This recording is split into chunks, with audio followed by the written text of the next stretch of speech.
everybody, it's Seth Jones, Editor-in-Chief of Golfdom Magazine. I'm out here on a beautiful golf course in Kansas City on just the top 10 day that we've had this year so far. I'm being joined by Dr. Jeff Marvin, VP of Field Research with PBI-Gordon, as well as Dr. Dale Sanson, Senior Director of Formulation Development and Compliance Chemistry. Guys, thanks for coming out, and we want to talk a little bit more. We'll go a little deeper with Atrimmec today. Sound good? Yeah, thanks, Seth, and welcome to our viewers. I'm hoping you're tuning in because you want to learn a little more about Atrimmec and how it can help you manage scenarios like this, your hedgerows in a golf course or a property. And I'm here with my colleague, Dr. Sanson, and hope to provide you some really good information.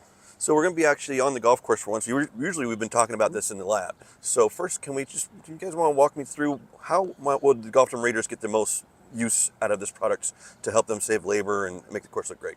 Yeah. So Seth, first and foremost, I think Atrimmec is an excellent tool when you're looking to reduce labor, reduce your input cost on maintaining hedges, trees, shrubs. Make an application probably every 6 to 8 weeks, maybe longer, depending on the type of shrub, species of shrub. Dr. Sanson, he's going to hit on some of the attributes around the formulation.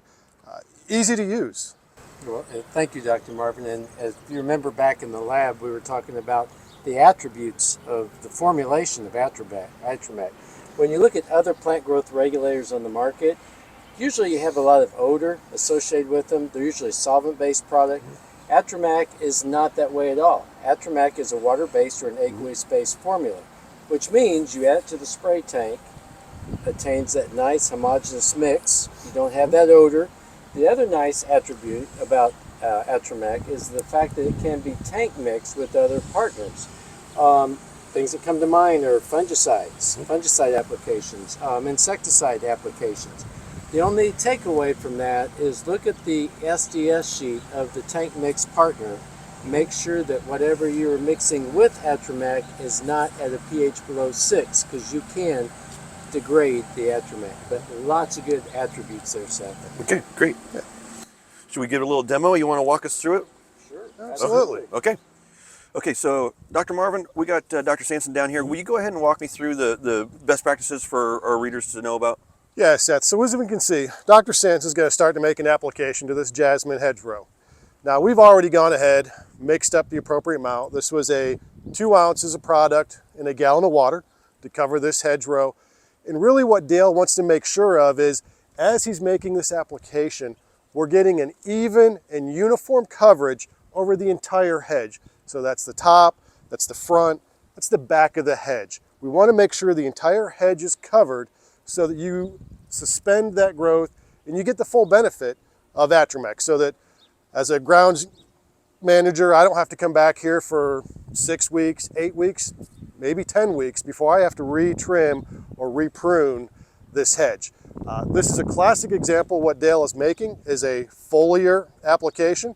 When you read through the label, a foliar application doesn't require the addition of any additional surfactants. It's already mixed in. All you have to do is measure appropriately, put it into a backpack sprayer, off you go. Again, making this application very simple for the user, maximizing your rewards of saving on labor, not having excess rubbish that you have to haul to a dump and pay for.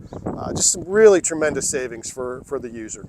Talk to me about the PPE that you require for something like this. Yeah, Seth, so when making this application, as you can see, Dr. Sanson here, label is going to require closed-toe shoes, pants, and a long-sleeve shirt.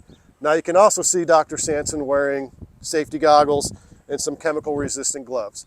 While those aren't required by the label, I would strongly recommend, and that's just good practice when making any type of application, to have those additional PPE equipment on at the time. Okay. Quick, easy, done. Yeah. Thanks, Dale. One less chore for the crew, right? That's right. All right, so now I'm going to have Dr. Sanson, my colleague, demonstrate the proper method for a bark banding application. A couple of things you want to remember. When making the application to that trunk, even, slow application. You don't want that solution sheeting off the tree down on the ground. You want to go at a nice even pace, let that material soak into the trunk, get the full benefit of that organosilicone that you've mixed in there when you go at that slow, even pace. That's going to allow the maximum application of Atrimmec into that tree, moving through the bark, and then moving up inside that tree, eliminating that nuisance fruit that you're trying to target. And as you can see here, Dale's making an application, head height all the way down to the root flare.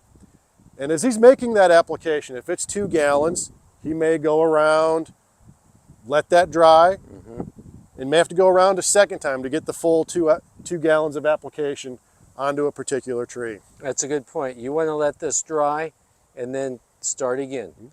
And then ultimately dry, apply, until you've applied everything according to your math that's on the label that needs to be applied. Yeah. Great advice, Dale. All right, Dr. Sanson and I will walk you through the steps now for a soil drench. Really what you got to focus on is you see Dale making this application. You want to go slow. You want to make that application so that the solution, as much as possible, stays right up in tight to this root flare. You don't want a lot of it moving out away from the tree. So you can see really taking his time, making sure just to put a little bit on the ground and then moving around that tree a little bit, making that application again. And very similar. If you have 2 gallons of application, you may have to make your trip around the tree. You may have to go around the tree 2 or 3 times to get the full 2 gallons into the soil without having that application run off or sheet off too far away from the tree.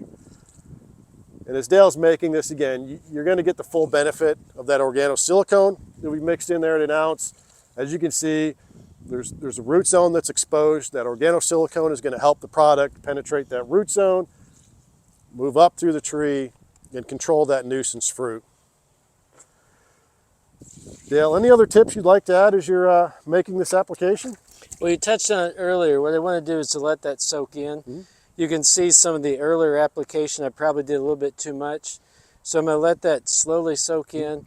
Just like the bark banding that we talked about, apply, let it go in, give it some time, and then I'm going to make another couple rounds, ultimately using everything that my math said I should be using for the application on the drench.